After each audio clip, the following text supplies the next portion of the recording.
Mga kachika, isang mainit na tanong ang sasagutin natin today. Habang papalapit ang big night ng PBB this season, sino nga ba ang may pinakamalakas na laban na maging big winner?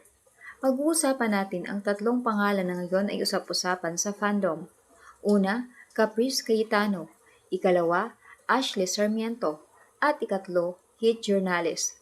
Tatlong magkakaibang personality, tatlong magkakaibang journey. Pero, iisa lang ang ultimate goal, ang maging big winner. Pero, bago tayo magpatuloy, ang pagiging big winner ay hindi lang tungkol sa popularity, drama at trending moments.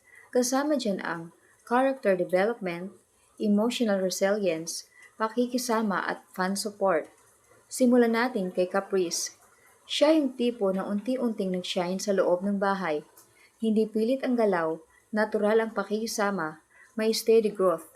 Hindi man siya palaging sentro ng eksena, pero ramdam ang maturity at composure. At kapag dumaan sa challenges, nakikita natin na nasasaktan pero bumabangon. Mas naging strong at alam naman natin sa PBB, malakas sa viewers ang may authentic at growth story. Ngayon naman, Ashley, isa sa mga may pinaka-memorable this season. Charming, relatable, malakas ang screen presence. Kapag may episode na heavy sa emotions, madalas kasama siya sa tumatatak na moments. Marami ang nagsasabing ang dali niyang i-root for dahil genuine reactions, emotional transparency, natural charisma, at syempre, si Heat.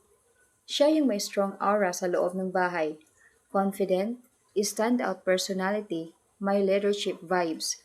Hindi mo siya basta mapagkakamalang background character. Kapag may task o confrontation, present, assertive, impactful. Kaya ngayon mga kachika, interesting ang laban. Si Caprice, silent but steady growth. Si Ashley, emotional connection queen. Si Hit, strong present and impact. Balikan natin, ano nga ba ang hinahanap sa big winner?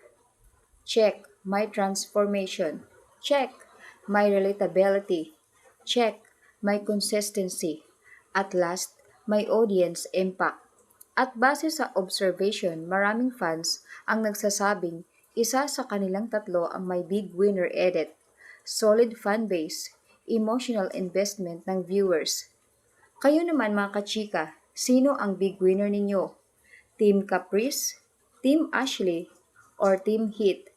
Comment down below. Kung nagustuhan ninyo ang video na ito, like, subscribe, hit the notification bell para lagi kayong updated sa latest showbiz ng PBB Chika.